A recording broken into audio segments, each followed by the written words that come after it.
पिछले क्लास में हम आपको व्यंजन में संपृक्त ध्वनियां, संयुक्त ध्वनियां और युग्मक ध्वनि बताए थे। लास्ट टाइम यही हुआ था। और और तो शायद कुछ नहीं बताए थे। दंत्योष्ठ और ये सब अलग अलग टॉपिक हुए थे। उसके बाद फिर स्वरों में जो है, स्वरों का जो उच्चारण होता है, उच्चारण की दृष्टि से स्वर तीन प्रकार के होते हैं। अग्र, अभी लिखना नहीं, मध्य और पश्च।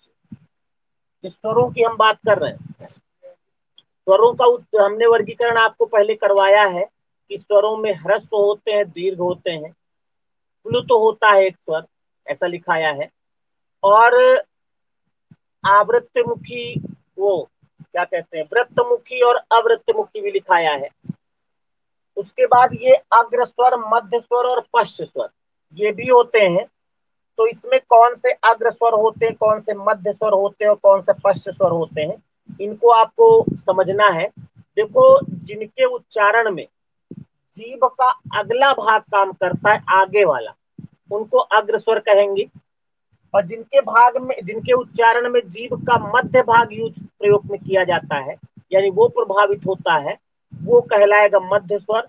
और जिनके उच्चारण में जीभ का पश्च भाग प्रयोग में लिया जाता है, वो पश्च स्वर कहलाते हैं। यानी जीभ के प्रयोग के आधार पर ये तीन प्रकार के होंगे, अग्र, मध्य और पश्च। तो आप बोल के देख सकते हैं कि किनके किनके उच्चारण में जीभ का अगला भाग प्रयोग किया जाता है। सबसे पहले आ में अगला भाग तो नहीं प्रयोग किया गया, पीछे से कुछ उठ के काम होता है। आ, ई में अगर आप देखो, ई तो जीभ का अगला भाग प्रभावित होता है, थोड़ा सा टाइट होता है। यानी कि छोटी ई जो है वो अग्र स्वर कहलाएगी, और बड़ी ई भी अग्र स्वर कहलाती है। ये तो ई और ई जो है वो अग्र स्वर होंगे। और मध्य स्वर जो है वो केवल एक होता है, छोटा आ। छोटा आ केवल होता है, वो मध्य स्वर होता है। उसके बाद जो पश्च स्वर होता है वो बड़ा आ पश्च स्वर होगा। और ऊ, छोटा ऊ बड़ा ऊ दोनों आप ले सकते हो, वो कहलाएगा पश्च स्वर। अब आपको ये देखना है, ई वाला अंश जिसमें होता है वो भी अग्र स्वर होते हैं। आ और ई से ए बनता है, ये भी अग्र स्वर होगा। और आ और ए से ए बनता है, ये भी अग्र स्वर होगा। ऊ जिसमें होगा, आ और ऊ से क्या बनता है, बड़ा ऊ और ओ होगा और साथ में औ होगा।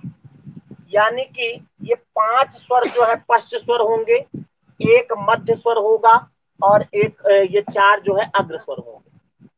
इसको आप लिख ले, पहले लिख लो तब बात करते हैं। लिखो, जीभ के प्रयोग के आधार पर, जीभ के प्रयोग के आधार पर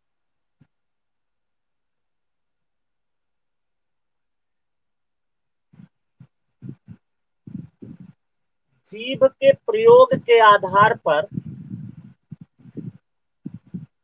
स्वरों को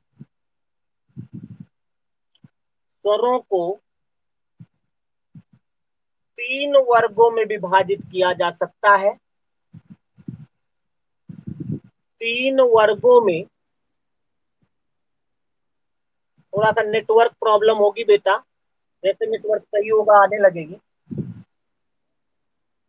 वर्गों वर्गों उच्चारण, आप फिर से बोल रहे हैं, जीभ के प्रयोग के आधार पर, जीभ के प्रयोग के आधार पर स्वरों को, क्या लिखा है, स्वरों को तीन वर्गों में विभाजित किया जा सकता है। अर्थात तीन वर्गों में विभाजित किया जा सकता है।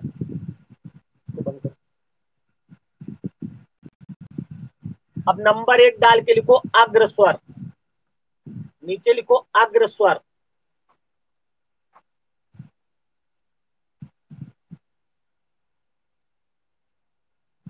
इसमें लिखो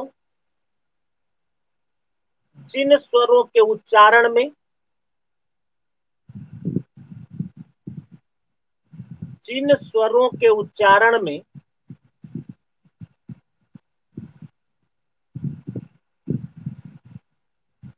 जीभ का अग्रभाग, जीभ का अग्रभाग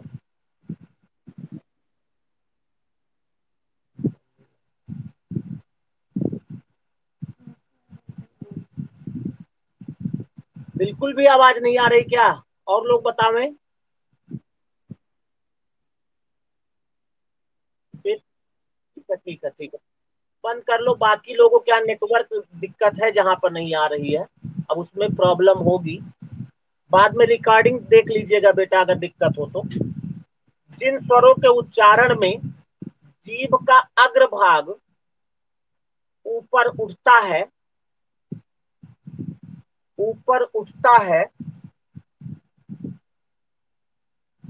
वे अग्र स्वर कहलाते हैं।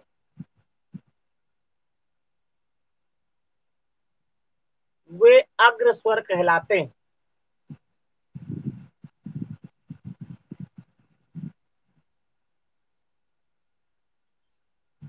उसी के आगे लिख लो छोटी ई, बड़ी ई, ए तथा ऐ।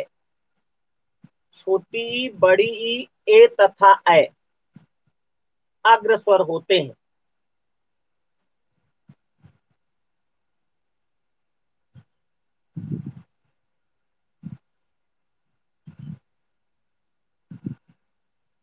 अगली हेडिंग डालो मध्य स्वर।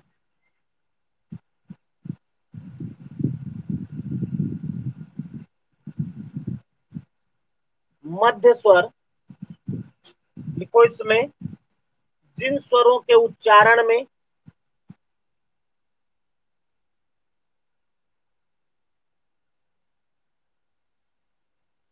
जिन स्वरों के उच्चारण में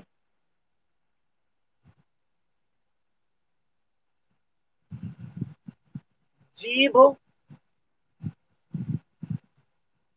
समान अवस्था में रहती है,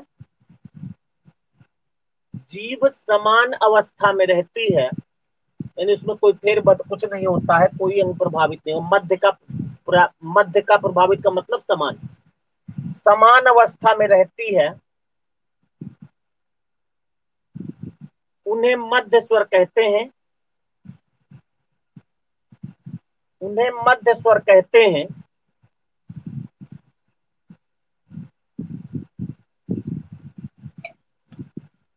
यह केवल एक होता है, यह केवल एक होता है। कौन सा? छोटा आ। यह केवल एक होता है, छोटा आ।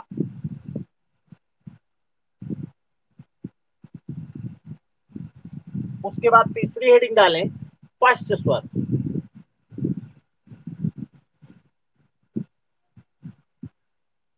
पश्च स्वर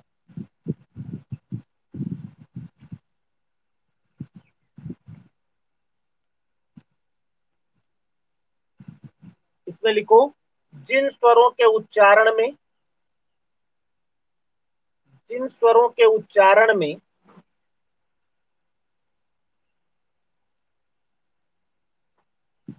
जीभ का, हेलो, जीभ का पश्च भाग, जीभ का पश्च भाग ऊपर उठता है,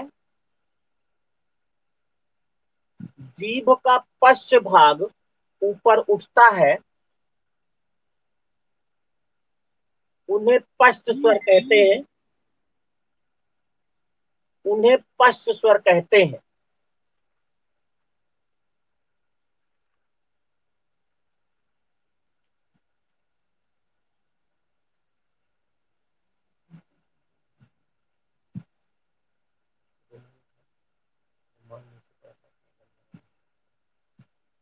पश्च स्वर कहते हैं। अब पश्च स्वर कौन कौन से होते हैं? जो इनके अलावा बच्चे हैं वो सब पश्च स्वर होंगे। तो नीचे लिख लो, बड़ा आ, छोटा ऊ, बड़ा ऊ, ओ और औ।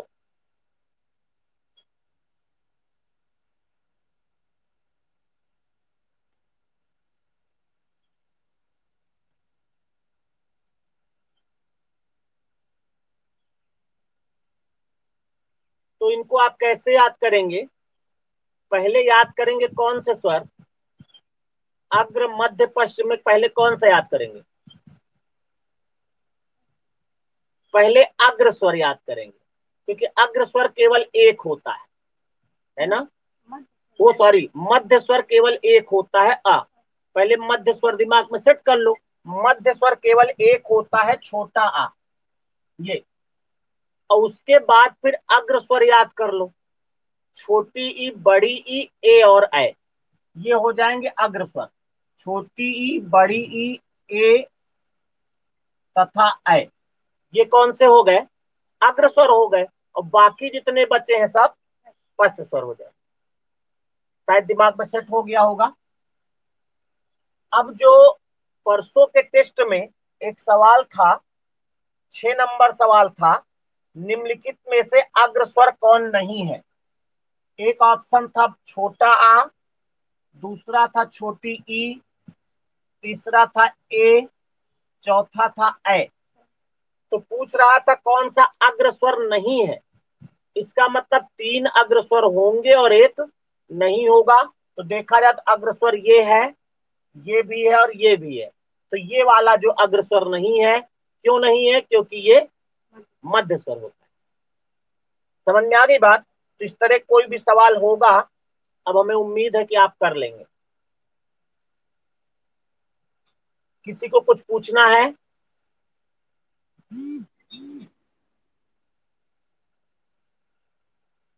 नहीं पूछना है? अच्छा, अब हम लगभग लगभग वर्णमाला में अंत में पहुंच गए हैं।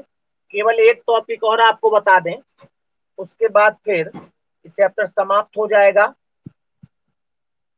और आज संडे है, तो आज आपको थोड़ा रेस्ट भी चाहिए। तो हमने तो रेस्ट नहीं किया फिलहाल, क्लास लीज आप लोगों की पढ़ाएंगे भी। आपको आज टेस्ट से हम मुक्ति देंगे, यानी टेस्ट नहीं होगा आज। आज टेस्ट टाइम में चाहे तो आप सो लें या जो इच्छा हो वो कर लें। तो आज टेस्ट नहीं होगा, कल जैसे होता था वैसे होगा। अभी 11 तक क्लास चलेगी, उसके बाद आप लोग छुट्टी पा जाएंगे। इसके बाद वर्डों में ही एक चीज और आपको समझना है। एक प्रक्रिया होती है वर्ण विन्यास। विन्यास मीन्स होता है अलग करना, और वर्ण मतलब वर्णों को अलग करना। यानी कि कुछ शब्द आते हैं, कभी कभी पूछा जाता है, कोई शब्द दे देंगे कि कोई शब्द दे दिया, मान लिया दे दिया है कि एक शब्द लिख दिया गया द्वित्व। पूछा गया द्वित्व में कितने वर्ण है, तो इसमें वर्णों की संख्या आपको बतानी है। और वो तभी बता पाओगे जब इसका आप वर्ण विन्यास करोगे। ठीक है? तो वर्ण विन्यास कैसे करेंगे, क्या होता है, इस पर चर्चा करेंगे हम। उसके पहले आपको स्वरों में हमने क्या क्या बताया, एक खाका माइंड में क्लियर रहे कि भाषा की सबसे छोटी इकाई वर्ण होती है। वर्ण कुल 52 होते हैं, और इन्हीं 52 वर्णों के व्यवस्थित समूह को वर्णमाला कहते हैं। ये वर्ण 3 भागों में बटे होते हैं, कि 2 भागों, 3 भागों, स्वर, व्यंजन और अयोगवाह।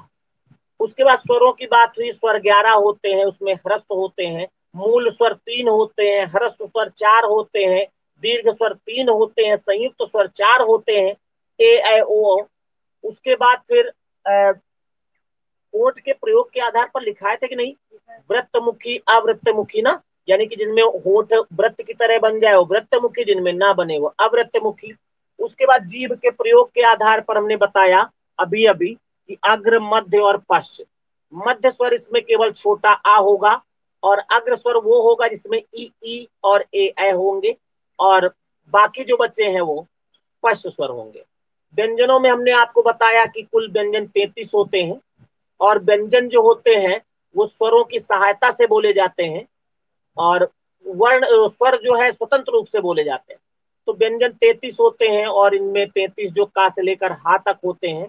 उनमें 5 वर्ग होते हैं, का वर्ग, चा वर्ग, टा वर्ग, ता वर्ग, पा वर्ग। और ये का से लेकर मा तक के जो 5 वर्ग के अंतर्गत व्यंजन आते हैं 25 होते हैं, और वर्गों के अंतर्गत आने वाले व्यंजनों की संख्या 25 होती है। और इन्हीं 25 व्यंजनों को स्पर्शी व्यंजन भी कहा जाता है। का वर्ग जो है वो कंठ व्यंजन कहलाते हैं। चा वर्ग तालव्य होता है, टा वर्ग मूर्धन्य होता है, ता वर्ग दंत होता है, और पा वर्ग ओष्ठ होता है। ये हम जैसे बोलते जा रहे हैं, आपका दिमाग भी वैसे सेट हो रहा होगा। और फिर प्रत्येक वर्ग का जो अंतिम अक्षर होता है उन्हें नासिक के व्यंजन कहते हैं। ये 5 होते हैं। इनको अंतिमाक्षर भी कहा जाता है, पंचमाक्षर भी कहा जाता है। उसके बाद यारा लावा जो है वो अंतस्थ व्यंजन होते हैं।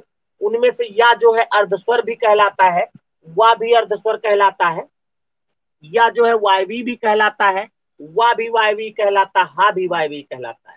रा व्यंजन को लुंठित व्यंजन कहते हैं, और इसे प्रकंपी व्यंजन भी कहा जाता है।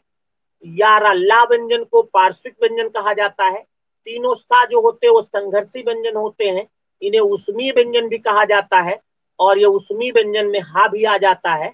और जो पहला सा होता है वो तालव्य सा होता है, दूसरा सा मूर्धन्य सा होता है, और तीसरा जो पेटचिरवा सा है वो कौन सा होता है?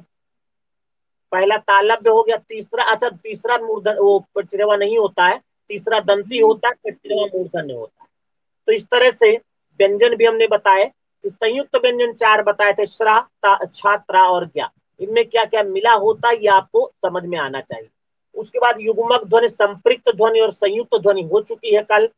अल्प प्राण महाप्राण हो चुका है, पहला, तीसरा, पांचवा अल्प प्राण, यारा लावा अल्प प्राण, सभी स्वर अल्प प्राण, अंग यानी कि अनुस्वार जो है वो अल्प प्राण, बाकी जो बचे महाप्राण। और घोष और अघोष भी हुआ है, पहला दूसरा तीनों सा अघोष होते, बाकी जितने बचे सब सा घोष होते। हमने पूरा सारांश लगभग बता दिया है जितना अभी तक बताया है। अब आप हेडिंग डालें वो विन्यास, लिखो इसमें, लिखो किसी भी शब्द में, किसी भी शब्द में प्रयुक्त हुए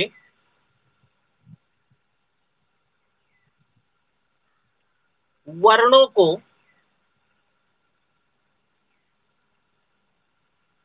अलग अलग करना,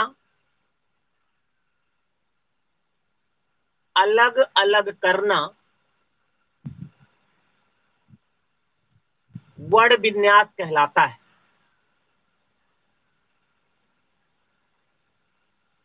अलग अलग करना वर्ण विन्यास कहलाता है।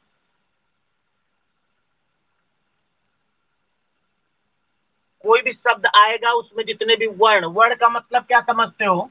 वर्ण के 3 भाग होते हैं ना, स्वर, व्यंजन और अयोगवा। यानी कोई भी शब्द है उसमें आपको स्वर अलग करना है, व्यंजन अलग करना है, अयोगवाह अलग करना है, अंग आहा को। तो इस तरह से अब कैसे क्या होता है इसको समझना है। देखिए जैसे मान लिया अभी हमने एक सिंपल शब्द लेकर चलते हैं, जैसे लिखा है राम। राम में कितने वर्ण होंगे? राम में सबसे पहले तो 3 होंगे, यही सबका जवाब होना चाहिए। आप समझ ले, पहले देखो जब पहली बार हम कोई चीज समझाओ तो उसको ध्यान से समझ लिया करो। अगर आप लोग आंसर दे दिए जैसे 3, तो हमको क्या लगा, अंदर से फीलिंग आई, अब वही आई तुरंत, कि आप लोगों को आता है। लेकिन अगर हम ये जान जाएंगे कि आप लोगों को आता है तो हम पढ़ा कहाँ पाएंगे? हाँ, जानते नहीं आता वो तो अभी रिजल्ट आएगा तो माइक बंद करो, रिजल्ट आएगा तो मालूम पड़ जाएगा आता है कि नहीं आता। लेकिन हमको कहीं लग जाता है कि आपको आता है, अगर हमको ये मालूम पड़ जाए आपको आता है तो फिर हम पढ़ा नहीं पाएंगे ना। और आप भी जब टीचर बनोगे कभी, तो सामने वाले को यही समझिएगा कि इन बच्चों को कुछ नहीं आता, तभी तो आप सब कुछ बता ले जाएंगे। और जो कहीं लगेगा कि नहीं जो बताने जा रहे हैं तो नहीं हो पाएगा। तो अभी आप पहले इसको समझ लो, उसके बाद अगले शब्द से हम खुद चुप हो जाएंगे, आप निकालिएगा। अब राम में जो भी वर्ण होंगे अभी सामने आएंगे। सबसे पहले रा है, लेकिन इस रा में आ भी लगा है। इसका आ जब हटाओगे तो यहां हलंत लगाना पड़ेगा। जब हलंत लगा दोगे तो ये बड़ा आ बाहर हो जाएगा। तो रा में दो हो गए, उसके बाद प्लस लगाया, फिर ये वाला माँ लिखा है, और ये जो माँ ऐसे है, इसमें माँ तो है लेकिन एक स्वर भी लगा है। जिसमें कोई स्वर नहीं होता उसमें छोटा आ ऑलरेडी होता है, और उसको अलग करने के लिए इसमें हलंत लगा देना है। जब हलंत लगा दोगे तो आ बाहर हो जाएगा। तो इस तरह से देखा जाए तो राम में 1 2 3 4 वर्ण आए हैं।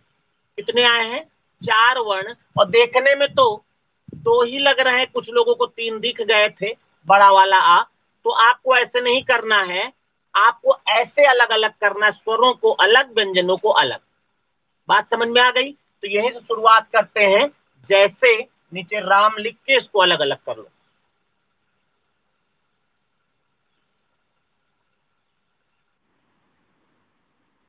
हाँ, इसको लिख लो भाई।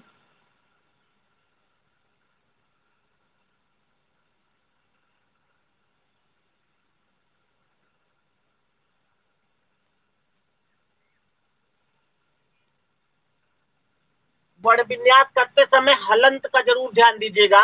हलंत बहुत इंपॉर्टेंट चीज है। तो अब हम एक शब्द लिखते हैं और उसका आप लोग वर्ण विन्यास करिए।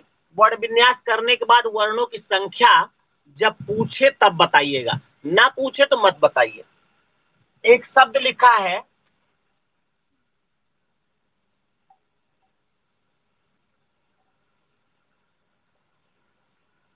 दिया, इसका वर्ण विन्यास करो।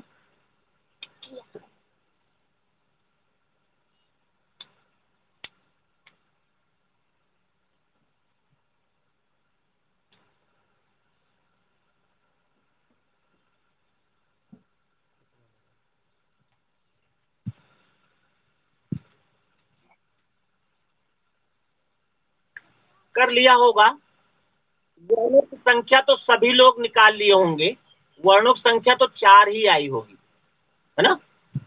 लेकिन किया कैसे आपने, हम कर देते हैं, मिला लीजिए। माइक बंद रखे, जब आपसे पूछे तो ऑन करिएगा। सबसे पहले हो सकता है कुछ लोग क्या किए हों, छोटी ई। अगर छोटी ई आपने ऐसे किया है, ई प्लस दा, तो गलत है।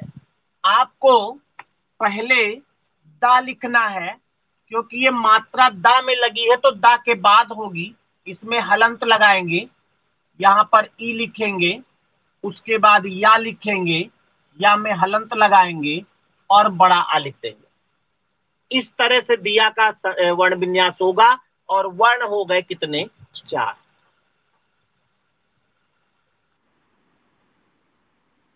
क्योंकि दा अर्थ होता है जब, हाँ, हेलो हेलो, दा में इसलिए लगाएंगे, अब माइक अपना बंद कर दो, सुनाई पड़ेगा।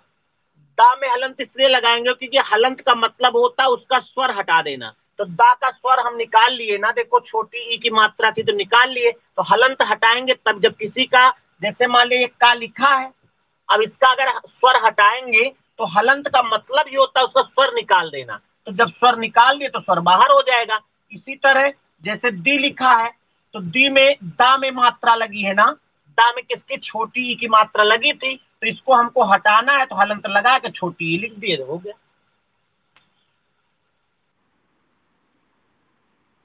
बिल्कुल महागलत हो जाएगा, महागलत, गलत नहीं, महागलत। हलंत बिना हटाए आप नहीं लगा सकते, हलंत हटाना पड़ेगा। हलंत का ही तो मेन प्रोसेस है यहाँ पर। अगला शब्द देते हैं और आप प्रयास करिए, सवाल के माध्यम से, शब्द के माध्यम से ही हम आपको सिखा ले जाएंगे। अगला लिखिए,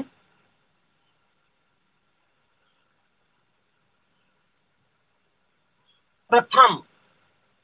प्रथम का वर्ण विन्यास करो सब लोग। कितने लोग हैं?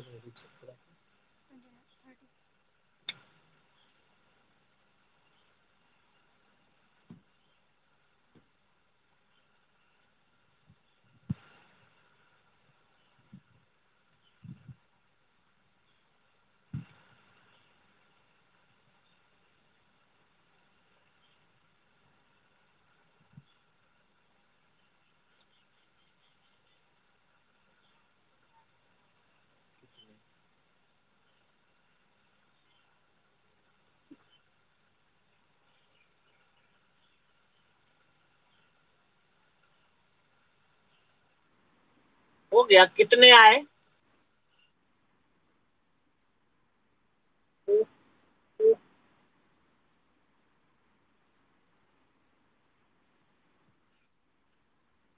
6, 7, 2 आ गए। इसके अलावा किसी कुछ आया है? 8, 8 है। आप लोग अपना माइक बंद कर दें तो हमारी बात सुनाई पड़ेगी आपको। 4 भी आया, वेरी गुड। काहे पीछे रह जाए कोई। माइक बंद कर लो। अब मेरी बात सुनो। इसका मतलब ये चीज है कि आप लोग जैसे आज 30 लोग पढ़ रहे हैं, 30 लोगों में आपने देखा कि 5 आंसर आ गए। इसका मतलब ये इतना सरल नहीं है। अगर सरल होता तो सबका एक ही आता। तो सावधानी से समझना है। ये जो आपके आंसर हमने लिए हैं इसीलिए लिए हैं, कहीं ऐसा ना हो जाए कि बहुत सरल चीज हो और सब लोग का एक ही आंसर आ जाए, हम उसमें ज्यादा टाइम दे दें। इससे ये मालूम पड़ रहा है कि इसका मतलब सावधानी से लगाना है। अब देखिए, आप 4 भी आए, 5 भी आया, 6 भी आया, 7 भी आया, 8 भी आया। अगर इसके ऑप्शन बनाने होते तो बन गए थे, है कि नहीं? तो बहुत सावधानी से देखना है। क्या होगा हमको नहीं मालूम, अभी क्लियर होता है।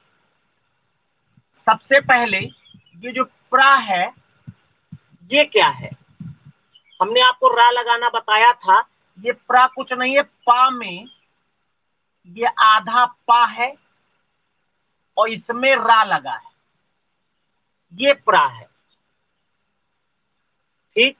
और ये जो रा पूरा है, तो जब कोई अक्षर पूरा होता है तो उसमें स्वर लगा रहता है कि नहीं कोई? कौन सा स्वर? आ। तो इसमें हलंत लगाओ, यहां पर आ। तो केवल प्रा में इतने हो गए। और तो आप कर ही लिए होंगे, लेकिन हम फिर पूरा किए देते हैं। पहले होगा पा, फिर रा में हलंत, आ, फिर था होगा, हा में हलंत, आ होगा, मा होगा और आ होगा। ये होगा प्रथम। अब देखे तो वर्ण कितने हुए? 1 2 नहीं, हिंदी पढ़ रहे हैं। 1 2 3 4 5 6 7, यानी केवल 7 वर्ण हैं। अब जिनका 8 आया था वो देख ले कहाँ बढ़ गए थे, और जिनका 6 आया था वो तो यहीं पे गड़बड़ किए रहे होंगे, मालूम है। लेकिन जिनका 4 आया है वो थोड़ा सा सावधानी से देखें। जी हाँ, बताओ। गलत है, गलत है। आप पहले क्यों लिख दोगे? जब किसी अक्षर में हलंत लगाओगे तभी तो आ निकलेगा, बाद में होगा वो। आप पा में लगाए थे तो रा निकला, और रा में जब हलंत लगाओगे तो आ निकलेगा।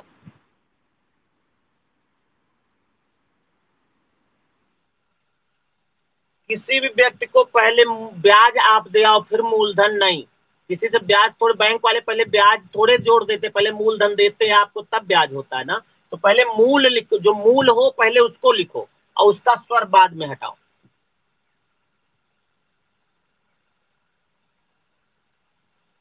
अगला लिखिए। है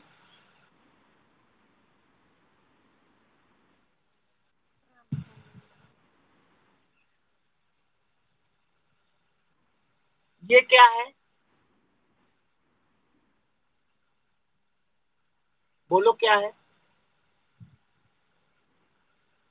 हाँ, इसमें जब आपको रा लगाना है तो रा हमने बताया था कि रा 2 होते हैं। एक ऐसे लगता है, ये पूरा रा होता है, जैसे ये, यही है ये। और एक ऊपर लगता है, इसमें तो स्वर नहीं रहता, उसकी बात छोड़ दो। इसमें क्या है, रा और आ 2 मिला है। ये जो रा होता है इसमें रा भी होता है और आ भी होता है। ये जब इसमें लगाओगे तो पहले इसको आधा किया। आधा का मतलब इसमें जो पा में आ था वो हट गया। अब इसी में रा लगा दिया, ये तो ये बन गया प्रा। ठीक। और उसके बाद प्रा, अब इसको जब अलग अलग करेंगे तो एक तो पा पहले होगा, फिर ये वाला रा होगा, इसमें हलंत लगाएंगे, फिर आ होगा, तब जाके प्रा होगा। और इसको चाहो तो आप ऐसे भी लिख लो, जैसे आप ये आधा पा, रा, ये, इसको जरा पढ़ो, क्या ये आधा पा है? इसको पढ़ो जरा, प्रथम है कि नहीं? तो ये प्रा में, अब इसको अगर अलग अलग करते आप तो पहले आधा पा ऐसे तो लिखते, और रा ऐसे लिखते, और प्लस आ लिखते, आगे आप था और आमा लिख देते। तो ये प्रा में ऐसे होगा। हम वही शब्द ही लिख रहे हैं आपको, जिनमें कुछ टेक्निकल बात हो। आपको अगर लगता है नहीं हम कर नहीं पा रहे हैं, तो आप इसको करो, कर लोगे। इसका वर्ण विन्यास करो।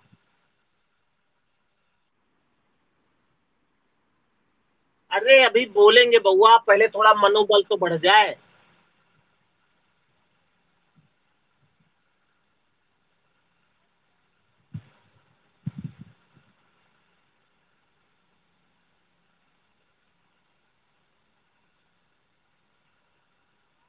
ये तो सबका हो गया होगा। 4 वर्ण होंगे। इसका वर्ण विन्यास होगा ना, हलंत आया, बड़ी ई, माँ, माँ में हलंत और ऐसे।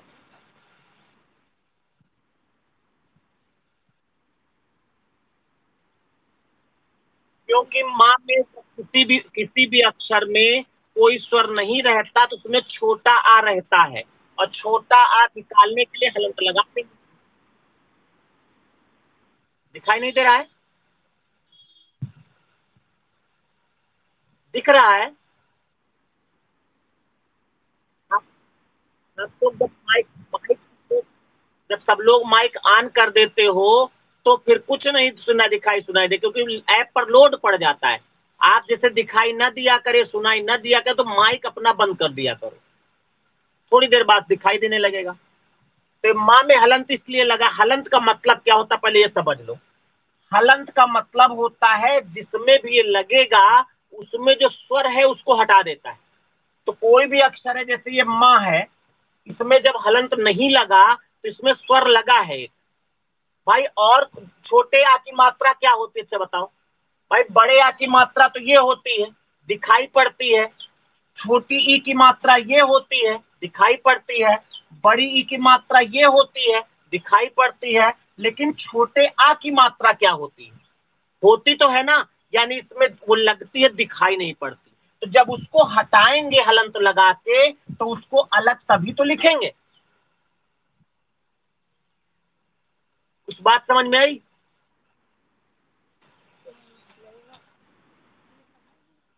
अगला लिखिए। अगला शब्द, शब्द थोड़ा टेक्निकल लिखेंगे, जिसमें हमें कुछ समझाना हो, तो आप डरिएगा नहीं, उपद्रव नहीं करिएगा, उपद्रव लिखिएगा।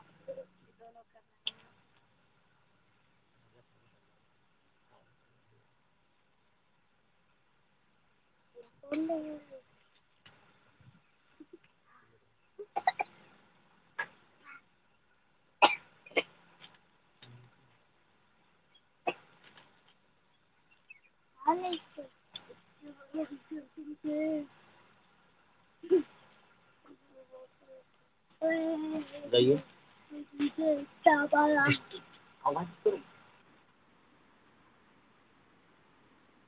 हो गया होगा। थोड़ा सबको कर लेने दो, माइक बंद रखो, सबको कर लेने दो। हमारा बातें नहीं मानत, जब तुम कहा तो तबे बंद करत सब लोग। हमारा तो कोनो बातें नहीं मानत को। देखो सब लोग बंद कर लिए, एक बार खाली लड़के ने कहा माइक बंद कर दो, सब लोग बंद कर लिए। हमू ये तरह कहा बस।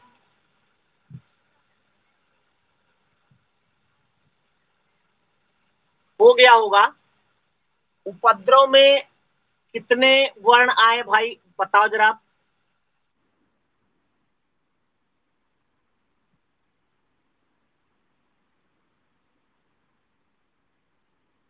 8 के अलावा किसी कुछ आया? वेरी गुड, शाबाश। 8 आए हैं, 9 आए हैं, और 7 आए हैं, वेरी गुड। एक एक और आ जाए तो आ जाए।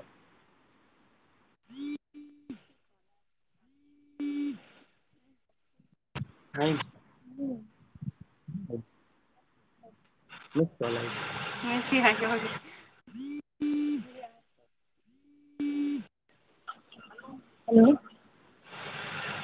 हेलो। हेलो।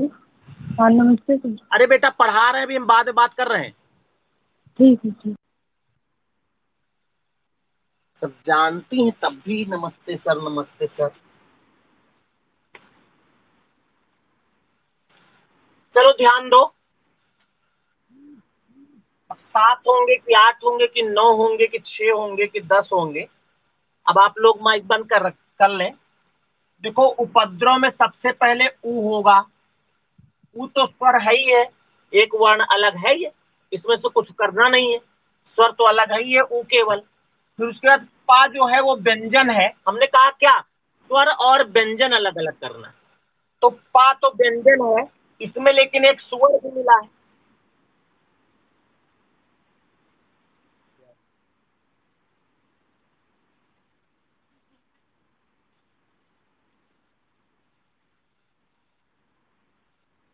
अरे माइक के पीछे क्यों पड़े रहते हो भैया, माइक बंद कर लो बउआ, डिस्टर्ब होता है और कुछ थोड़े होता है। चलो अब तो बंद है सबके।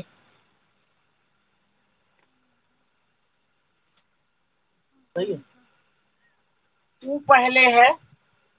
हमने कहा इसमें स्वर और व्यंजनों को अलग अलग करना है। तो जो पा आप देख रहे हो ये व्यंजन है, लेकिन इसमें एक स्वर भी मिला है। उस स्वर को अलग करने के लिए आपको इसमें हलंत लगाना पड़ेगा और तब इसका स्वर अलग होगा, यानी आ। उसके बाद अब बारी इसकी आ गई, द्रा। द्रा में क्या क्या है, आधा दा है, तो पहले आधा दा लिख दो। आधा दा में हलंत ऑलरेडी लगेगा। उसके बाद पूरा रा है, पूरा रा का मतलब ये है ये, और इसमें एक स्वर छिपा है तो हलंत लगा के उसका स्वर अलग कर लो। ये यहां तक हो गया है। उसके बाद फिर वा लिखो, वा में हलंत लगाओ और आ लिख दो। ये होगा वर्ण विन्यास। वर्ण कितने हुए, 1 2 3 4 5 6 7 8। अपनी कॉपी से मिलाओ, जहां पे गलत किया हो बात करो, क्या गलत हुआ था।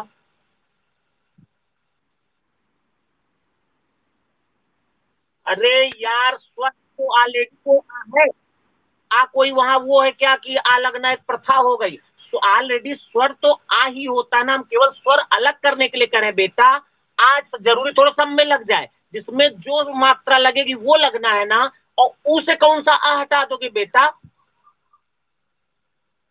है ना। वो तो स्वर ऑलरेडी, आपको स्वर और व्यंजन अलग अलग करना है। कॉन्सेप्ट क्यों नहीं समझ रहे हो, तुम रट रहे हो कि जहां मिले का हलंत लगा के आ निकालो, हलंत लगा के आ निकालो, ये मतलब थोड़े। उसमें जो स्वर लगा हो वो हलंत लगा के वो स्वर अलग होगा। जैसे यहीं पर उपद्रवी होता तो यहां पर हम वा में हलंत लगा के यहाँ आ थोड़े निकालते, फिर यहां पर हम बड़ी ई लिख दे, ये जो मात्रा लगी होगी वो लिखते। तो यहां पर तो छोटा ऊ लिखा है ना, तो इसमें कौन सा आ निकलेगा, आ तो व्यंजन से निकलेगा ना, स्वर से थोड़े निकलेगा। स्वर तो ऑलरेडी आपको स्वर और व्यंजन अलग अलग करना है, मतलब 11 अलग आ से लेकर औ तक, और 33 अलग का से लेकर हा तक, इनको अलग अलग करना है बस। जहां उसमें कोई चीज मिला हो उसको अलग कर दो। और कोई कंफ्यूजन किसी की,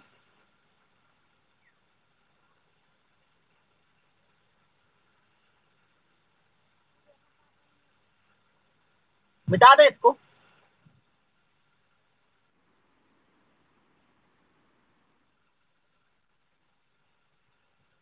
अगला शब्द लिखो,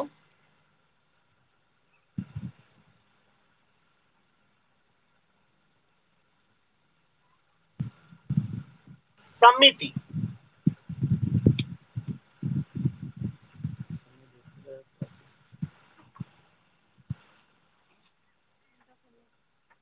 उन्नीस, 10 19 होगी। अरे चलो, समय हो रहा है रीजनिंग का, तो हम समिति तो आपने लिखा ही है, साथ ही कुछ शब्द आपको दिए देते हैं, इनका वर्ण विन्यास आप कर लीजिएगा। एक शब्द है जटायु, क्योंकि नहीं तो रीजनिंग का समय चला जाएगा। दूसरा शब्द है बेटा ज्ञाता। तीसरा शब्द है श्लोक। चौथा शब्द है मनुष्य। पांचवा शब्द है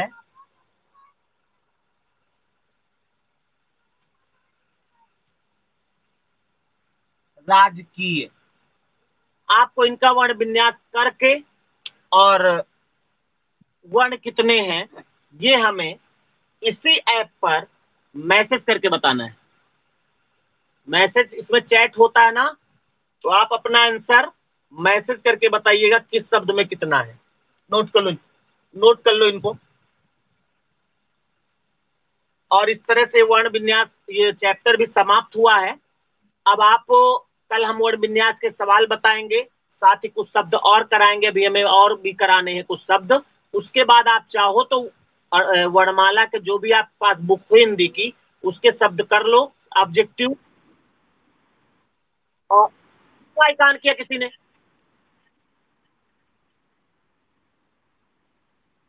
ज्ञाता। अरे ये ले, अब दिखा?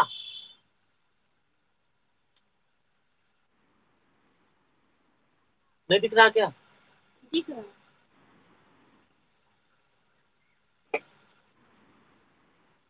परेशान हम बोल देते हैं। पहला है जटायु, दूसरा है ज्ञाता, तीसरा श्लोक, चौथा मनुष्य, पांचवा राजकीय।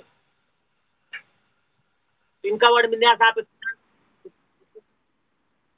जटायु, ज्ञाता, श्लोक, मनुष्य, राजकीय।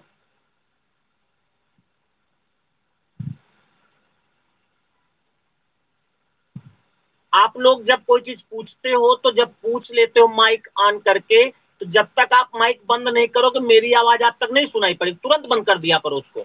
और कल आप चाहो तो किताब के सवाल लगा के, यानी ऑब्जेक्टिव अगर किसी के पास हो तो आप वो टिक लगा के आप जो भी कंफ्यूजन हो आप पूछ भी सकते हो। पहले हम इन शब्दों को कुछ और शब्दों को कराएंगे, उसके बाद आगे बढ़ेंगे। इस तरह से चैप्टर समाप्त हो जाएगा। और जो लोग आज ही जुड़े थे, जैसे कविता जुड़ी थी, कंचन जुड़ी थी, तो उनका ये चैप्टर इसी ऐप पर एक आप पीछे देखिएगा ऊपर ऑप्शन लेकर के रिकॉर्डिंग ऑप्शन है, रिकॉर्डिंग को पुश करना, तो जितने वीडियो पड़े हैं उनको आप बारी बारी से देख सकते हो, तो वो आप चैप्टर कंप्लीट हो जाएगा। तो आज बस हिंदी में यहीं तक। बस 2 मिनट के लंच के बाद हम रीजनिंग पढ़ाने आ रहे हैं।